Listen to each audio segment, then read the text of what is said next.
Okay, thank you. So August 2020, couldn't get outside the state of Queensland because of COVID.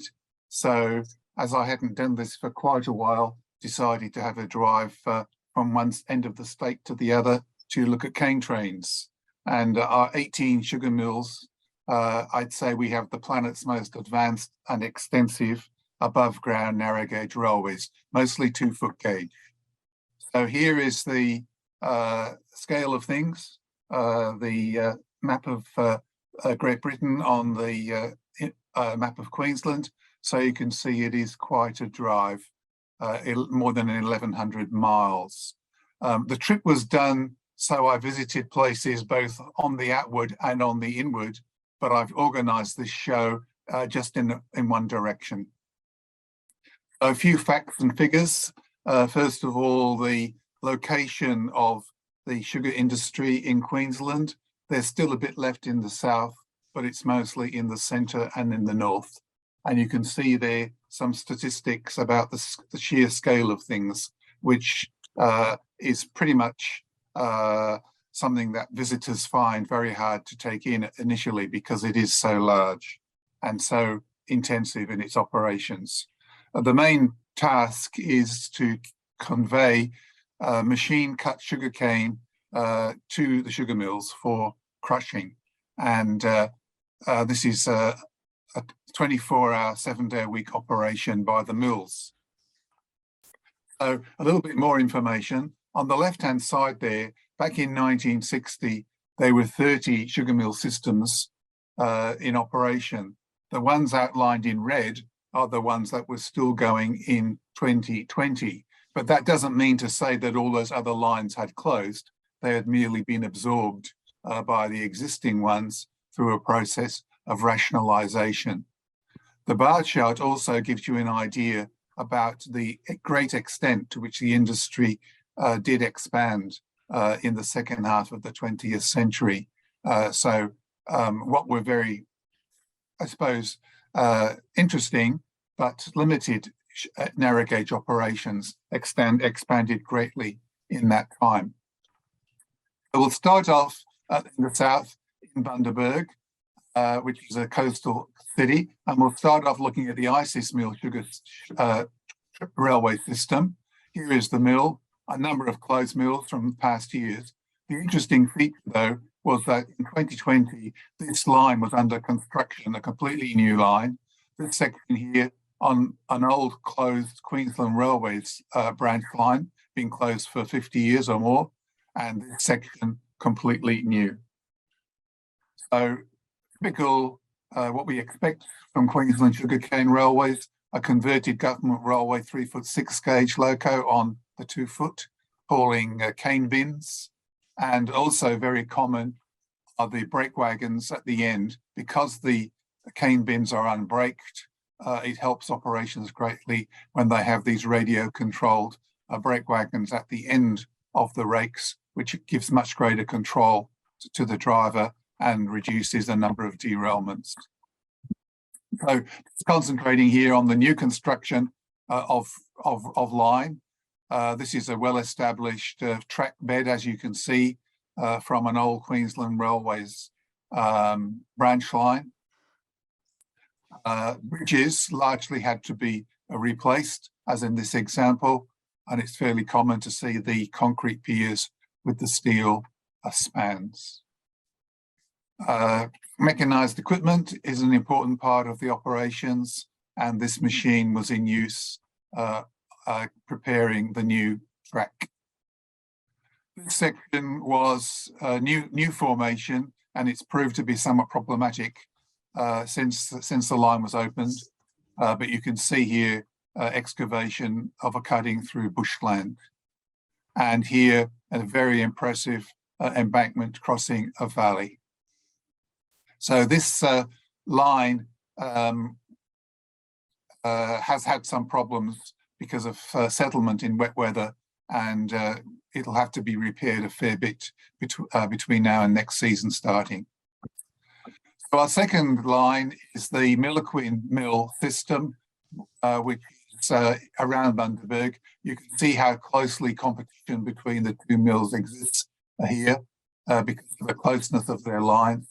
The Milliqueen mill system here is at the loco shed at the mill. The locomotive is one that was built with help from Hunter Engineering in the 1990s. It's a bogie locomotive. Because it's a city location, they're a bit cramped for space, and so they have two yards, one at the mill itself and this one further out, so they can store full and empty bins. These Australian-built bogie locomotives were the generation that came in the 1970s and 1990s. Red soil at a place called Quinava, which is the site of a closed mill. Full bins, as you can see there. And this is the loco on its way back to the mill. SN is the sign for a section, a controlled section. The train cannot enter that section without getting authorization from the traffic office at the mill. That's how the safe working is used. And here, another of these Baldwin locomotives.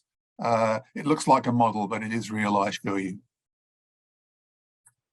On the other side of the river, in 2020, it was the Bingara mill system, again incorporating lines from a couple of other closed mills. Since 2020, this mill has closed, and although the tram line is still in operation, or at least part of it is, the cane is brought across town, across the river by road transport. So the future of this is a little bit uncertain, but there is talk of a bridge being built in the location that I'm showing here.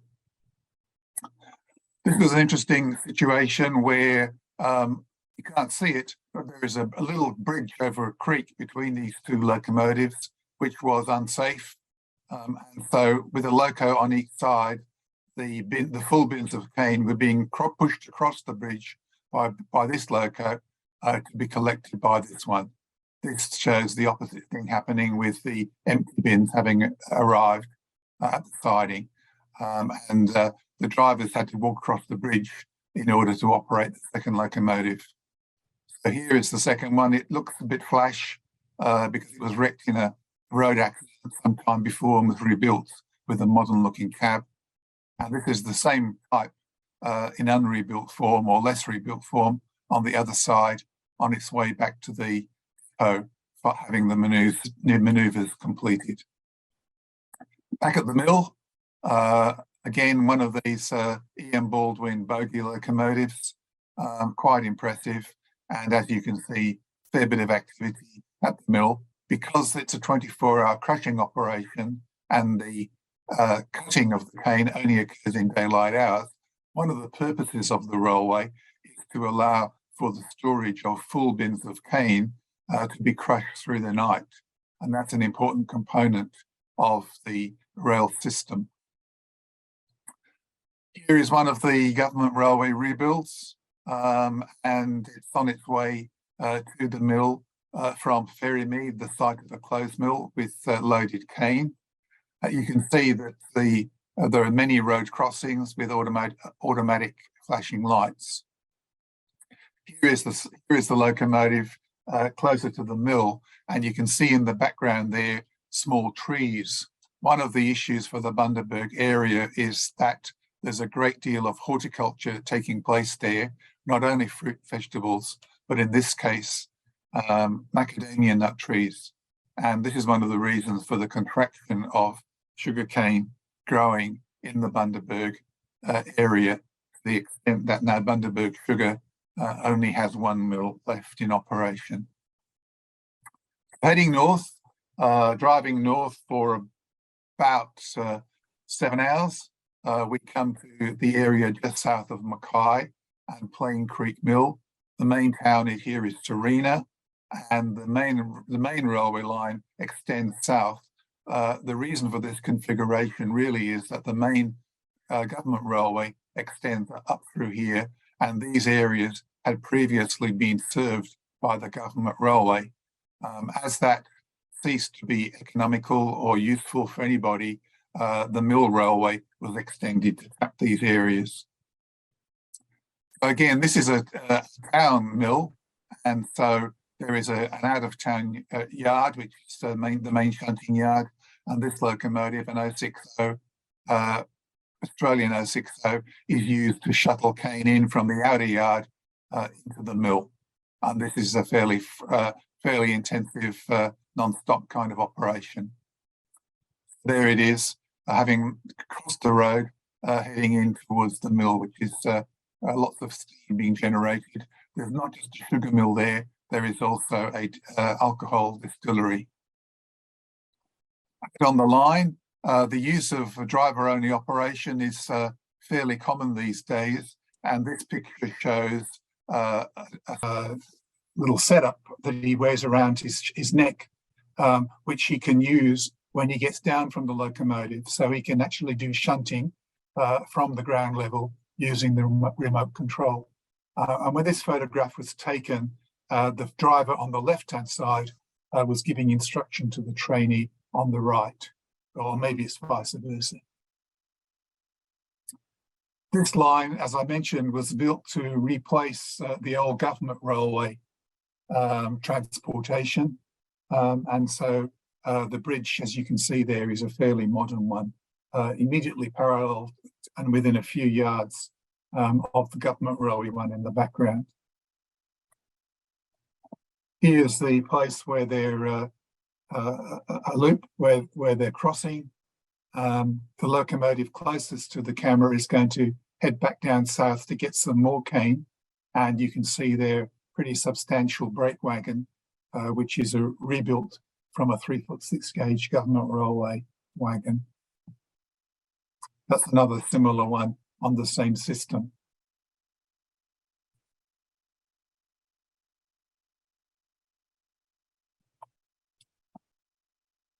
Back at the mill, this Baldwin locomotive is pushing some bins into the yard at the mill. So that was the line you can see in blue. The top part of it's on this map, and the main part of the map is the green, which is Mackay Sugar. Mackay Sugar was formed by the amalgamation of quite a large number of sugar mills in 1988. Mostly they were farm-owned cooperatives. Since that time, they have had some difficulty, and they now are owned by a German company, Nordzucker. But they have got a fair few issues in terms of a lag of maintenance and capital expenditure, which they're now working on. So there are now only 3 mills left crushing in this. And again, that doesn't represent so much a decline in the amount of cane being crushed, but rather a much larger and hopefully more efficient mills. But of course, if you've only got 3 and one breaks down, that doesn't impress the farmers very much. Here is Racecourse Mill. Racecourse Mill is close to the city of Mackay, and it's basically on a main road. And this photograph shows the loco shed, which, as you can see, is quite new. The main road actually runs between the loco shed there and the main mill buildings. And on the right-hand side, you can see a conveyor so that the cane is tipped on this side of the road and is taken off for crushing on the conveyor. This is all a fairly new development as the mill has got larger.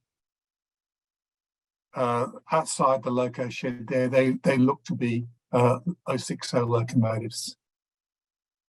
And here, just waiting in the marshalling yard for their next job, are a couple of those locomotives ready to head off to collect cane. And again, this is another mill where there's a fair bit of marshalling yards or loops just outside the mill area. So there's quite a bit of shuttling of cane that's taking place.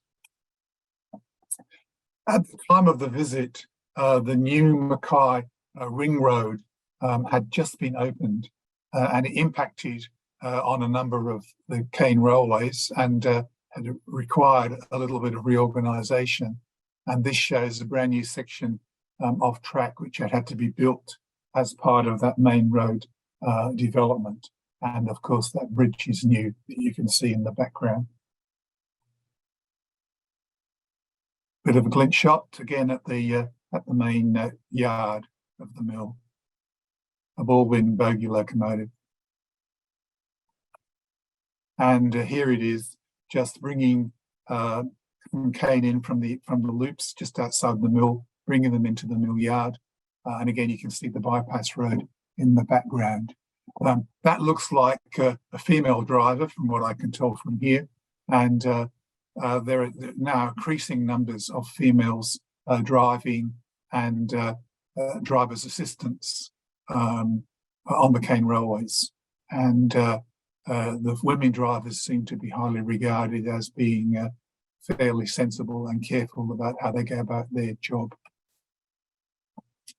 Out on the line, this machine is a ballast regulator, which is used when track is being renewed after ballast has been tipped. And again, out on the line, a rake of cane heading into the mill. You can see from the signage there that there is quite an extensive amount of it, speed restrictions and so on. All the bridges and all the sidings are all individually named.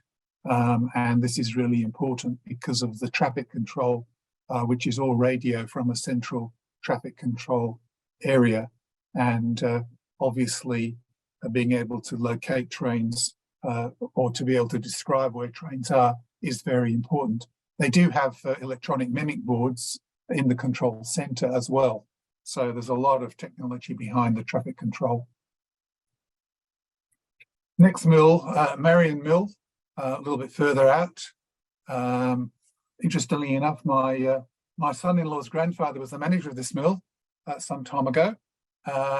It's a pretty important one, and you can see here in the yard they've salvaged this 3-foot-6 gauge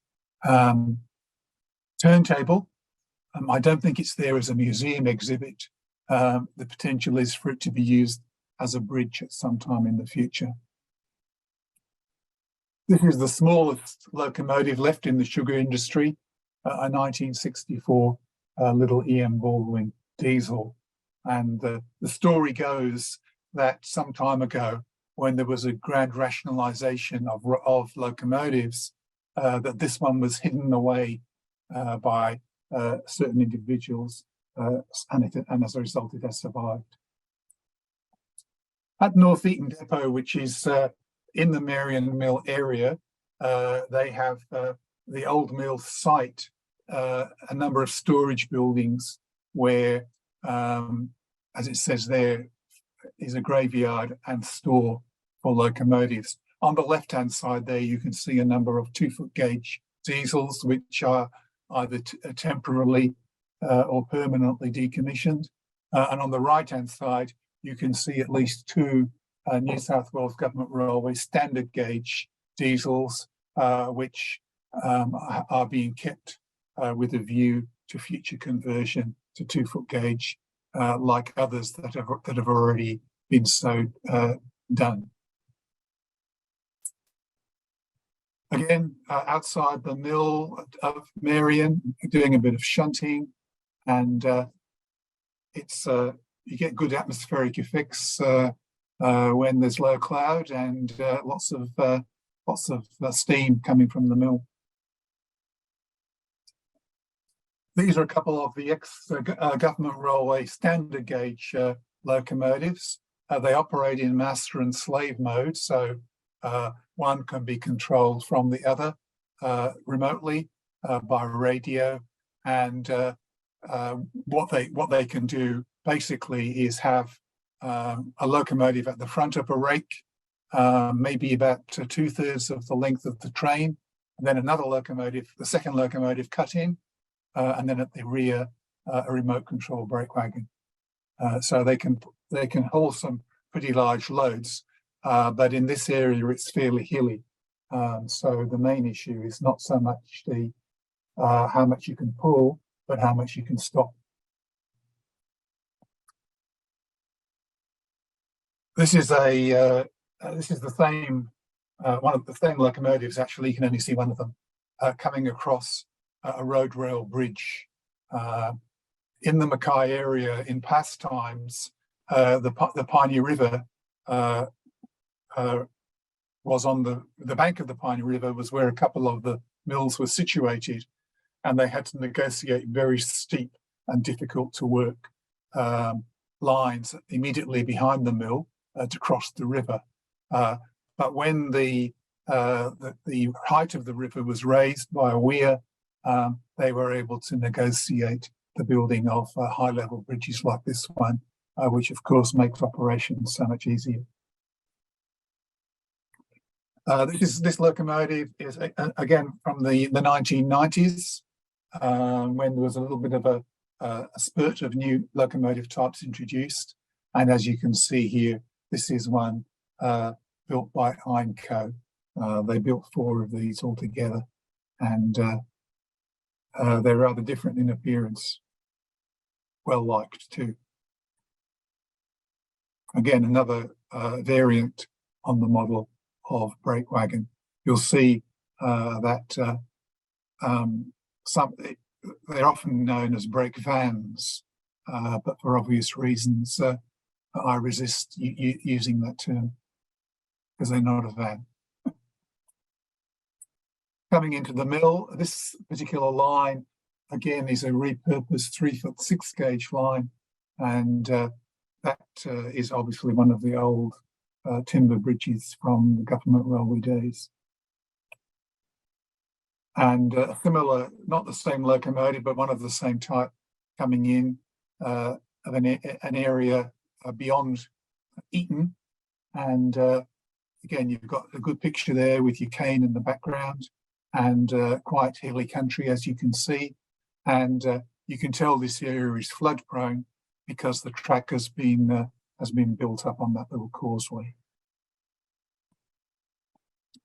Farley Mill, the third of the Mackay mills, and I put that photo in because it shows you the government railway in the background. Of course, operations on them are privatised with the Pacific National container train heading towards Cairns. But this is a couple of locomotives that are basically permanently coupled together, elephant style, they say, and it was waiting here because of a delay a little bit further on. The white utility is the mechanics coming out and doing a bit of a service on the locomotives, seeing that they were in close proximity to the mill. The little interruption further up the line was a derailment that they'd had. On the right-hand side there, you can see how a coupling has sheared off, and what they've just been doing here is putting these bins on the back of a truck so that they can be taken to the mill, which is only about 1 kilometre away from here.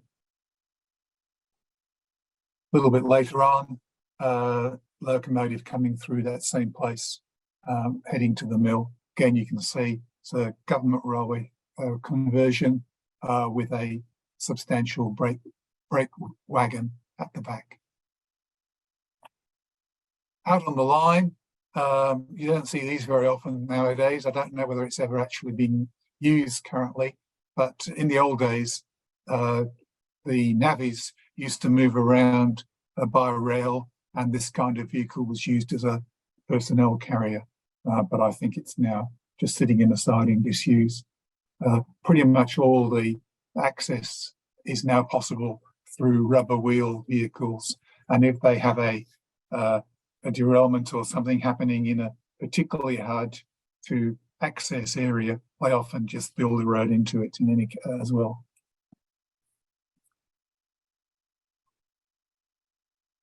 Another of the standard gauge conversions. You can see there the builder's plate. Jerry Jurasek, some of you may have heard of, was in charge of the conversion program that Walkers ran for the sugar mills for locomotives like this, and he made sure that they had nice little rebuild plates on them like that one. Another bit of mechanised equipment, a rail crane, the only one in the industry, and I'd say that one definitely needs a repaint. One of the spectacular aspects of Mackay Sugar is that Farley Mill on the north side of the river is linked by this line to the other two mills. This line is called Church Hill, and it's 1 in 25. At the top of the hill, basically the line crosses the Bruce Highway, which is the main north-south highway of Queensland. And so they have a lot of fun working cane up this gradient. So there's an example, a Baldwin locomotive at the front, standard gauge rebuild at the back, and obviously it's a fairly major task to take cane up there, and when there's a fair bit of movement required, again, can be a fairly constant kind of operation. Obviously, they're not immune to mishaps. You can see there the barriers designed to protect the power poles from being knocked over if there's a derailment. And as it says there, a maximum load for those two locomotives up this is 70, which is quite a weight when you consider that each bin loaded probably is at least 5 tonnes. North from there, Proserpine Mill, another Wilmar mill. They took it over when it went bust a few years ago. And again, as you can see there, the linear nature of the line just reminds us that this was once an area where there was government railway cane trains as well as the 2-foot gauge ones. Mill yard at Proserpine. As you can see there, the mills operate 24 hours a day, so they need lighting in a place like this. You'll also see the colour light signals, which basically are used when the locomotives like this one here are pushing the loaded bins back into the yards, ready for them to be picked up and taken through the weighbridge and the tippler to take the cane into the mill. So those colour light signals, obviously, as long as it's green, you keep pushing. When it goes to orange, or orange flashing, you slow down. And when it goes red, you'd better stop, otherwise you're going to be in big trouble. Again, converted government railway locomotive, and again, driver-only operation. I'm not exactly convinced that they're actually allowed to drive the locomotive from the front steps like that. I think they're supposed to either be in the cab or on the ground. But anyway, he didn't mind having his photograph taken, so it can't have been that bad. Here's the operation of the driver with the remote control. He's shunting these sidings here. He's picking up some loaded bins from the siding, and he's going to attach them to the one that he's already just brought in on the right-hand side. These bins are 4-wheelers, but quite large ones, I think about 10 tonnes. Because of the one-man operation, they have to be fairly conscious of safety for the crews on the ground. And you can see here, with this culvert, there's a walkway being put there so that the driver can move around safely on the ground without actually being on the track. The remote control devices are quite sophisticated. For example, if the driver trips up and falls over or has a heart attack, a signal goes back to the mill so that help can be sent out immediately. There's the bin I was talking about. But as you can imagine, they squeak a bit when they're going around corners. One of the smaller locomotives, there's not many of these left, 060 Clyde, fairly modern cab on it, but they're operating closer to the mill. And here is a similar one, except this one has been totally rebuilt in the last few years with a new engine and new bodywork. This top spot, as you can see, Mackay Corner, coming in from the south. And again, we've got the driver there shunting with the remote control unit. Funny things you see sometimes. One of the bogies obviously had to be taken out for some attention to be given to it. I'm not sure again whether it's actually approved for somebody to be in the cab while it's being lifted by the crane, but again, never mind, they didn't know I was there. Moving further north, we come to the Burdekin area. The Mackay district, they have good rainfall and they don't need to do a lot of irrigation, if any. However, the Burdekin is a totally different proposition, and the rainfall there is well below what you would be requiring to grow sugarcane. However, there's copious amounts of underground water, which allowed the industry to be developed here. And then they have also take a lot of water for irrigation from the Burdekin River, which is a very large river in Queensland. The yellow track on the left-hand side there, as you can see, goes right along the Burdekin River for quite some distance.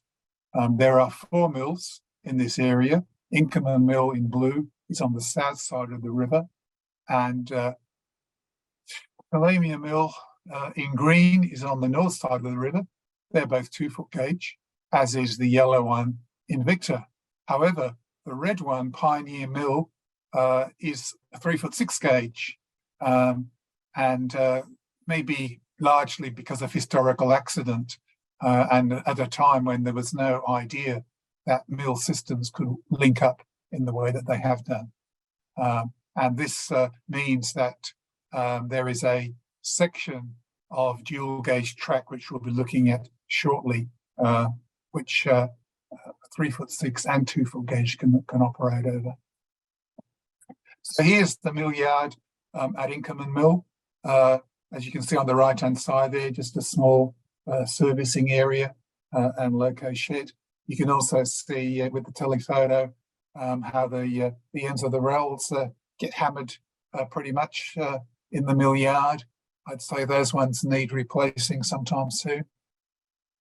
And the mill yard basically is on the river bank, and the big bridge there is the Burdekin Bridge going across the river, which is a dual 3-foot-6 gauge bridge with the main Bruce Highway. So the mill yard, as you can see there, basically goes underneath the approaches to that bridge. There's a Baldwin bogie locomotive. You might have noticed on quite a lot of the photographs that red object on the end of the bin. That's called a tail flag, and it's normally put at the end of the rake so that it's easy for the crew to check if they haven't lost any vehicles out of the back. Obviously, that applies particularly where there's no brake wagon being used. In this particular photo, that locomotive has brought the rake up to the mill, and it's now gone to the back of the rake to push it into the sidings, which is the reason why the tail flag is on the wrong end of the train. And again, you can see colour light signals to indicate to the crew where they are as far as their propulsion is concerned. Quite a lot of technology, again, as I've mentioned. Here's a trailable points, and here's a trailable point indicator, so the crews can see what's happening. Just outside the mill yard crossing, a Baldwin bogie locomotive and a Comenge 060. In the background there, you can see the road vehicles that are used to move their bins into the fields where the harvester fills them. But this is becoming less and less common. It's now more common for harvesting vehicles to load into rubber-wheeled vehicles which can tip into the bins which remain in the siding. And of course, this is something that the mill is pretty happy about, because once you start taking rolling stock off the rails, then your maintenance issues are going to increase. Again, point indicator.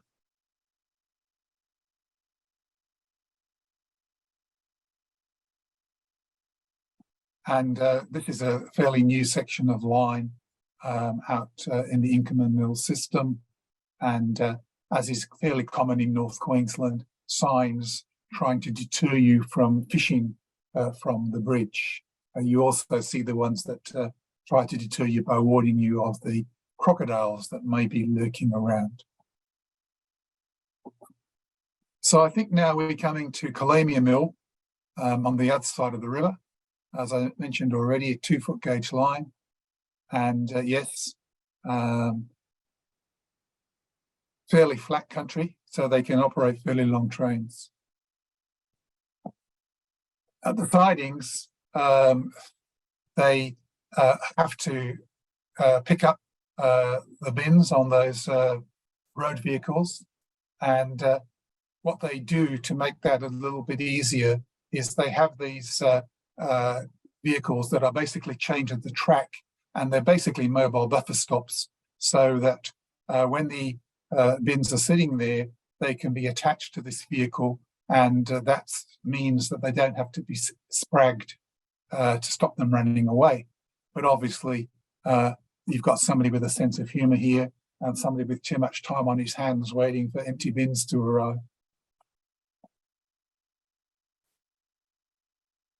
I think that speaks for itself.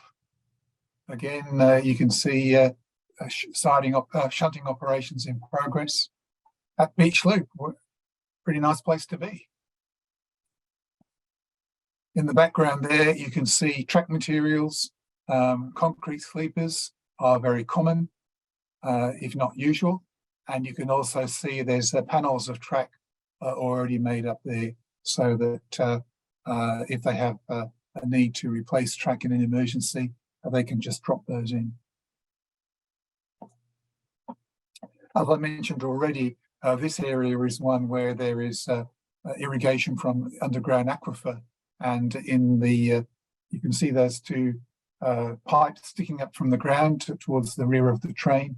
They are basically the heads of the wells that go down to the aquifer from which water is pumped up. At the mill itself, there's a 3-foot 6-gauge line that connects to the government railway, and molasses as well as raw sugar are loaded here, and they use this locomotive for shunting those vehicles. It came from Mount Isa mines on 3-foot 6-gauge, and it's rather heavy to operate on there. This is now 3 foot. This is it's rather heavy to operate on the lines, even if it was the right gauge. But it's here just captive to the 3-foot 6-gauge sidings at the mill. It could run down to the government railway if needed, but the government railway locomotives actually come up to the mill to pick the traffic up. And you can see there the very high quality of track that's needed for the government railway vehicles to work over.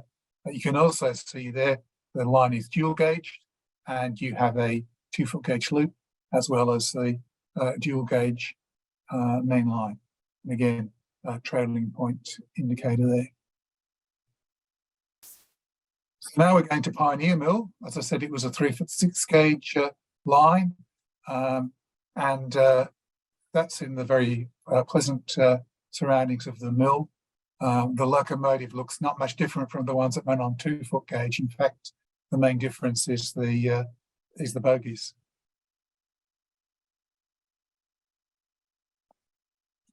These 3-foot 6-gauge bins are also moved around on these trucks, but I'm sure it's not going to be too long before these particular mills change over to have loading at the siding. You can see with the 3-foot 6-gauge, there's a few differences, like dual buffers, and this 06 loco is quite a bit wider than the equivalent 2-foot gauge one.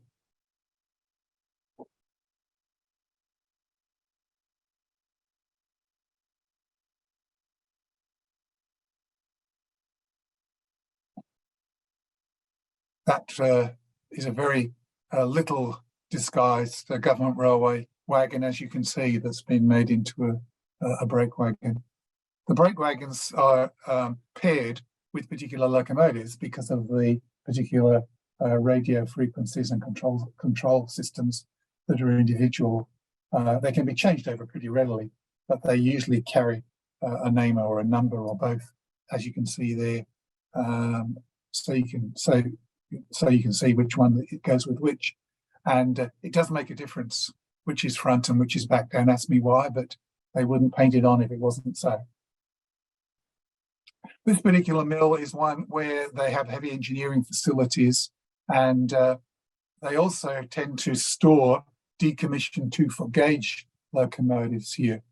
It's not very hard to imagine why. If you're a 2-foot gauge mill and you stick something like this in the siding and something happens, well, it's very easy just to drag it out and put it back into service, which is not the plan. And so by keeping them here, that luxury isn't afforded. So whether these are just kept for spare parts or whether they will be recommissioned is a bit hard to say. As I mentioned, this particular mill has a section of dual gauge track so that the traffic and locomotives between Kalamia Mill and Invicta Mill can run through this section of dual gauge track, connecting their systems and allowing a much more flexibility of operation. So this is where the 3-foot 6 gauge line heads directly to the mill straight ahead, and where the 2-foot gauge line comes in from the right-hand side from Kalamia. There's a need to change sides for the 2-foot gauge. I don't know whether this was there's a very intelligent reason for this or whether it was just poor planning. But anyway, that's the transition place halfway between the Kalamia section and the Invicta section on the 3-foot 6 gauge dual gauge railway. Back in the mill yard, this is a very recently rebuilt locomotive. Ex 3-foot 6 gauge Queensland Government Railways originally, but not much of that left now. A little servicing area in the mill yard.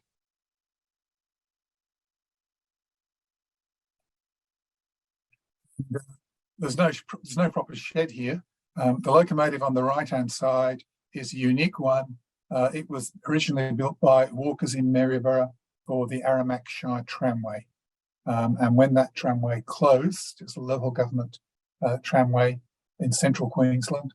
When that local government tramway closed, it was purchased for use here at Pioneer Mill on the 3-foot 6. This company in this area not only transports and crushes cane, it also grows cane. And the mill estate here is obviously right next to the mill yard, and there's not much land wasted. You can see there they're just ready to, or they've just done some planting of cane in that area. On the right-hand side there is a little servicing area where they deliver fuel and sand for the locomotives. As I mentioned, this is the mill where heavy rebuilds in particular are carried out. They can do them. Basically every mill is well enough equipped to be able to do it, but they've got a dedicated facility here, and this shows you a rebuild in progress. This is a locomotive that was never actually converted to 2-foot gauge when it was acquired maybe 20 years ago. It was just stored, and now it's being repurposed to 2-foot gauge. And as you can see there, basically all that they've kept is the chassis. Everything else is new. They have bespoke transmissions, some of it coming from Switzerland, as well as modern American diesel engines, and all new bodywork. Now we come to Invicta Mill. This is the one that has the longest runs in Queensland. It's also the the newest mill with a railway. It was only established in 1922, which is a long time ago, but all the others go back before then. And the great expansion of this mill came about with the Burdekin irrigation scheme, which basically dates from the mid-60s onwards. This is, again, a freshly rebuilt locomotive, but it's been in a bit of strife, it would appear, because the right-hand side front steps are missing. Now, whether they weren't finished in time and were not added, or whether they've been smashed off in an accident, I couldn't tell you. But the safety tape's there across the railings at the top as a reminder that the steps just aren't there. As I said, there's a lot of irrigation water coming from the Burdekin River, so there's a system of irrigation channels, and this shows you a 2-foot gauge line crossing an irrigation channel. This is the more modern method of loading the bins at the siding using these tipper elevator vehicles. So that particular vehicle runs in the field with the big flotation tyres, runs in the field alongside the harvester. The cane is loaded into them, and then when they get to the siding, they then load into the bin. It's quite an untidy process, but as I say, keeping the rolling stock on the rails is not a bad thing in itself.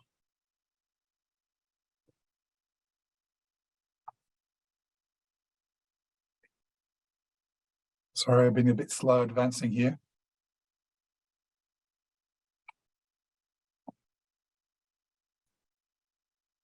Here we go. At the mill, just a bit of a lineup in a maintenance area. A navvy loco at the front. That's since been stuffed and mounted outside the mill office, rather unfortunately, followed by a decommissioned brake wagon, and then a variety of track maintenance equipment. Out on the line, a rake of bogie ballast wagons. These are air operated, and the air supply coming from the locomotive, of course. And at the back, an air operated ballast regulator. As I said, this line is the one that goes right down about 95 kilometres from the mill along the Burdekin River. A few years ago now, they had some very unprecedented flooding. Apparently, these piers go down a hell of a long way, but they never actually got to rock. This particular creek was flooded to the extent that one of the piers was swept away, and of course the span came crashing down. It was originally a fully concrete bridge. So as you can see there, they've put a new dual pier in and replaced the missing section in steel. This is an example of an early type of brake wagon, which was actually a cut down disused locomotive. So it's actually a locomotive chassis that's been converted into a brake wagon. And just an example of the kind of thing that you see. How do you decouple your rolling stock from the locomotive? Well, you just press a button, and there it is, air operated. You can see also Willison couplers are pretty much used at most of the mills now. It used to be, in recent times, there was a lot of link and pin, but there was also hook and chain, again, in the last 40 years. But again, we've mostly gone now to little miniature Willisons. Coming out from the mill, the river, not the Burdekin River, forgot the name of it. River is the Horton River. There you go. The Horton River is crossed by this bridge, and again, this is an area where they can have extremely big floods. You can see there two rather different bridge piers. The reason for that is that particular section is removed during the wet season because the chances of it being seriously damaged by flooding is too great to leave it in place. This is the vehicle that, well, used to be used for that process to lift those spans and remove them. I'm not sure that it's used now. As you can see, it's on an isolated piece of track. And the concrete blocks, which would be the counterbalance on this end, have been put on the ground. So maybe now it's just been dumped there. But that is the bridge crane that they used to remove those sections. Whether they now still use it or whether they bring a road crane in, I'm not too sure. Low-lying country, and again flood prone, so the highway was also subject to being cut by rain in the wet season. So it's now being elevated, and you can see here the line running through where the new highway is going to be going across on a bridge.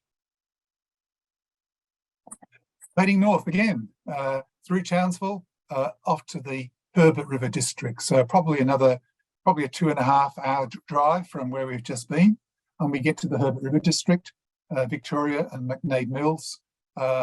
Victoria Mill and McNaid Mill very famous because that's where the Hudswell Clark locomotives used to run. You've seen many photos of those, no doubt. These mills are also interesting because they have a shared line that runs down to the port. This is the only sugar port which is still served by a 2-foot gauge line. And we'll see a little bit of that later on. Victoria Mill has the preserved small Hudswell Clark locomotive, the Homebush. It's not looking too hot in that photo. It's used once or twice a year, and obviously it hasn't had a good clean and polish for a while in that photo, but hopefully that's been organised since then. A very large system at Victoria Mill, a very large mill yard, complex operations, and they actually have 2 full-time shunters in the yard, one for full bins and one for empty bins. In the background there, you can see the huge piles of bagasse. Bagasse is the product that's left when the sugarcane is crushed, and it's used as the main fuel to keep the mills operating. They store it, and it can be used for starting up the mill, but also a lot of the mills all generate electricity and put it back into the grid, some more so than others. And some of the mills store bagasse in order to be able to produce electricity and sell it to the grid in the off season. You can see here, these are bogie bins, but again, maybe 10 or 12 ton capacity with a Baldwin diesel locomotive. This is the empty yard shunter, Clyde 060. There's a variety of bins at this mill, as at many mills. They don't completely standardise very readily because you're looking at thousands of units that would need to be replaced over a period of time. That's the bogie bin. Quite an expensive piece of kit when you think about it. As I said, this mill is the one that, with McNaid, they send their sugar to the port on 2-foot gauge. And these are known as bulk sugar bins, into which the raw sugar is loaded at this facility. This locomotive is shunting them through for loading, and then we'll later on take them down to the port of Lucinda. Again, plenty of these rebuilt ex-government railway locomotives in operation. Chinese brake wagon. There's very little success the Chinese have had really in the industry. There's been a few things tried, but I think that there may be some quality concerns that I've heard expressed. Kicking off down to the port from the loading facility with the raw sugar train. Here again is the loading of bins at the siding. The locomotive on the right is a Baldwin bogie locomotive, but again, like many others, it's been totally refurbished with a new engine and transmission. So while it looks similar, not very much of the original one remains. McNade in blue on the other side of the river, but they are linked. That's the bridge that links the Victoria and McNade systems. The Herbert River Bridge, there's definitely crocodiles around there.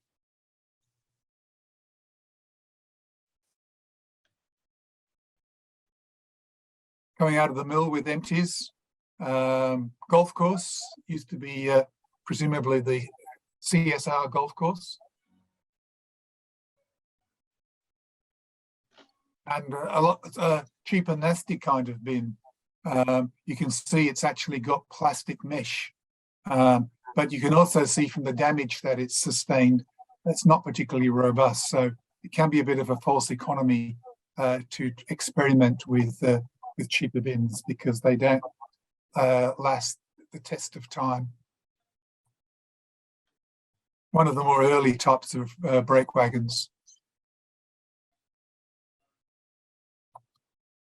This is crossing the QR. There's quite a number of level crossings of the QR. In the southern part of the state, there are a number of what you might have heard as drawbridge crossings. These are where the 2-foot gauge track actually hinges up and comes down to cross the 3-foot-6 gauge. But that operates in areas where the high-speed tilt train runs. In these northern areas, it's just a crossing on the flat. And as you can see there, the assistant sitting on the kangaroo lever to allow the train to negotiate the catch points. Nowadays, traffic control at the mill will have advised the government railway that there's going to be a crossing. But in the old days, the kangaroo lever just used to operate a signal which gave the old steam locos on the government line very little notice that something was in their way. Luckily, they didn't go very fast. Here's the McNade to sugar train coming down through the town of Halifax towards the sugar terminal.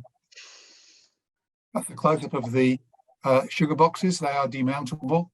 And that particular chassis that it's sitting on basically dates right back to the days when the sugar was moved loaded into Hessian sacks to be taken to the port.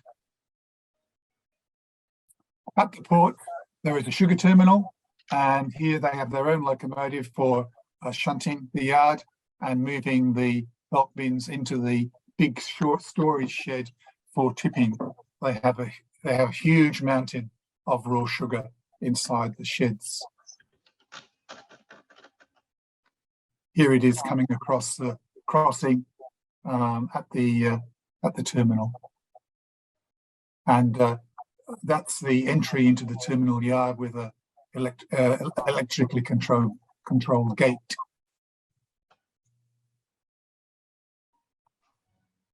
So we head north again, probably an hour and a half drive north of the Herbert River to come to the far North Queensland mills. The southern one of those is Tully Mill. This is the highest rainfall area in Queensland, and it again was a fairly recent mill. It was the last of the mills established by the Queensland government. This is owned by a Chinese company now, and that's their loco shed with, again, a number of government railway conversions lined up outside. It's a very attractive colour scheme, I think. Inside the shed, you can just make out they are actually in the process of rebuilding another one of these from the remains of a government railway locomotive.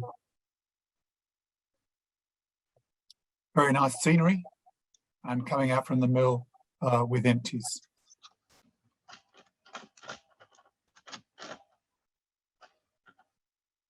Ballast tamper at a depot, up the line.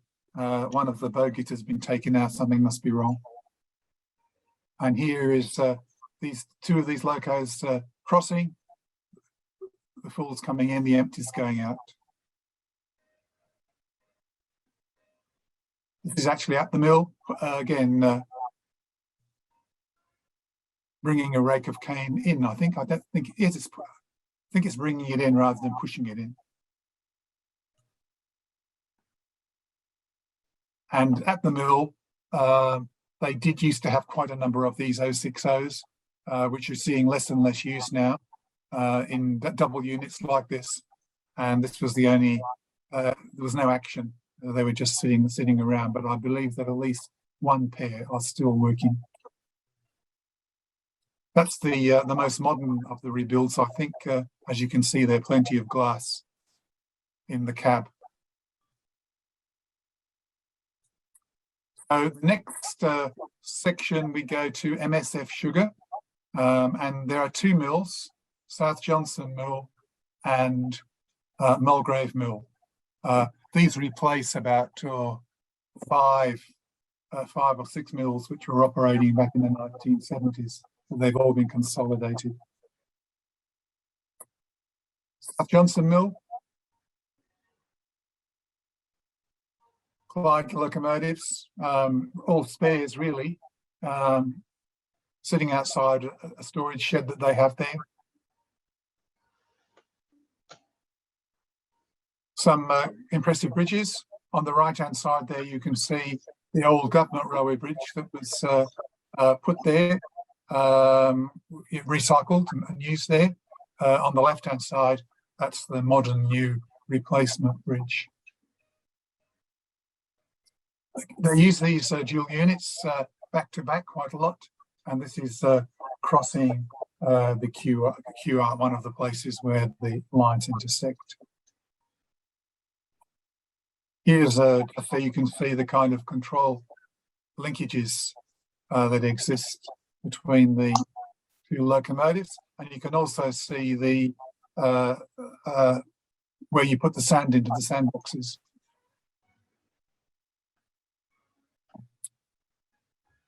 Crossing over the North Johnson River, this bridge was put in about 1910 by CSR, which at that time owned Gundy Mill, since closed. This bridge has now been replaced. Slightly upstream of it, there is a brand new bridge on which goes across at a higher level since I did the trip. You can see these bins have got an extension on the top.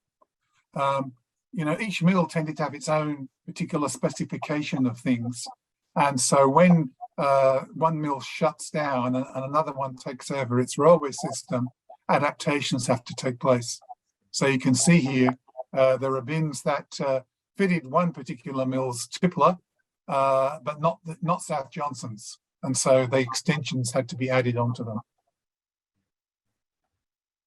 Coming over the same bridge, it's gone, it's completely disappeared now.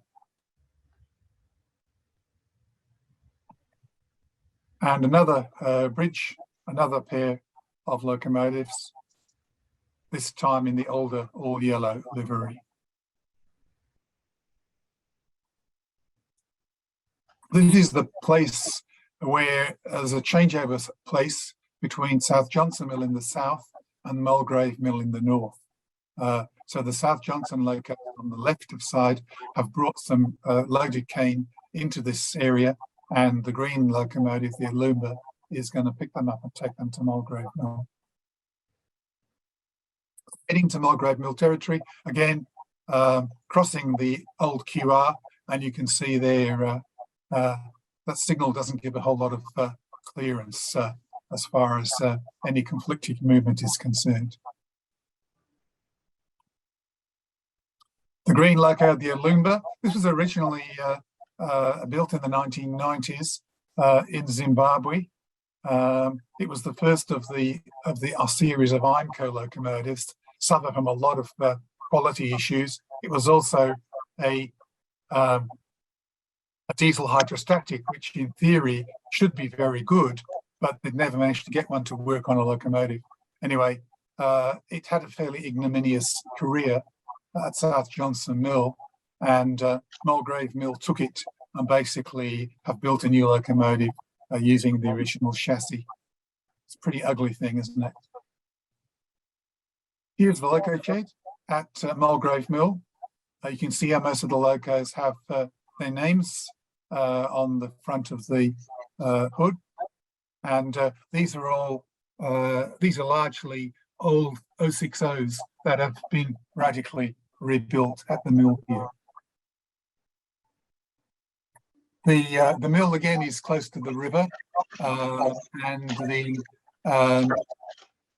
you can see there this particular locomotive is pulling a rake up from the sidings down towards the river. You can see there's a bit of a gradient. It's having to negotiate to pull them up there. So that's the Mulgrave River. And here at the mill, on the right-hand side, you can see the full bins going down towards the tippler. You can see the conveyor that's taking the cane up over a road into the mill. And the locomotive on the left-hand side is pulling the empty bins out from the tippler. There is, in fact, an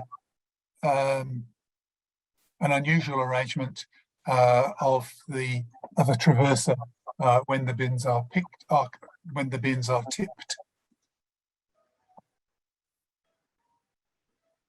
The calibrating the weighbridge is an important job, and every mill has these, the weighbridge wagons. Here's closer to the tippler, and you can see the full bins going in to be tipped. There is a rotary tippler, you can't see much of it there, but the cane goes up onto the conveyor, and then the bins are pushed across and come out again the way that they came in on the parallel track. Finally, Mossman Mill in the far north, near the expensive resort town of Port Douglas, frequented by people like Mark McCarthy. It was a little deserted fishing village when I first went there in 1975. Mossman Mill is fairly isolated north of Cairns, and to be quite honest with you, it's probably the one that is the most unlikely to survive for a long period, quite simply because it just doesn't have enough cane at its disposal. The tramline system or the railway system is a fairly small one. Some locos at the loco shed, a Baldwin on the left-hand side, and some comm engines on the right. For a while, this mill had been purchased by Mackay Sugar. It's one of the many reasons for Mackay Sugar's financial distress. And basically, when the Germans came in to take over Mackay Sugar, they weren't in the slightest bit interested in Mossman.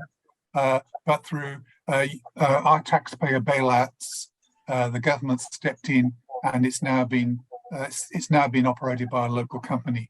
Fingers crossed that will be for some considerable time. But I wouldn't be surprised if that doesn't eventuate. Hit a maintenance day at this mill, so I didn't see a lot of action. But here they're taking advantage of the maintenance day to go out and do some repair work on the track across this bridge where they'd had a derailment the day before. So just putting some new sleepers in, I think. This is a bit of street running, heading down towards the mill, which is in the far distance. And it has its own share of thrills and spills. Later this particular season, they hit a truck and did severe damage to the truck, but also one of the locos had to be withdrawn for a while it was repaired.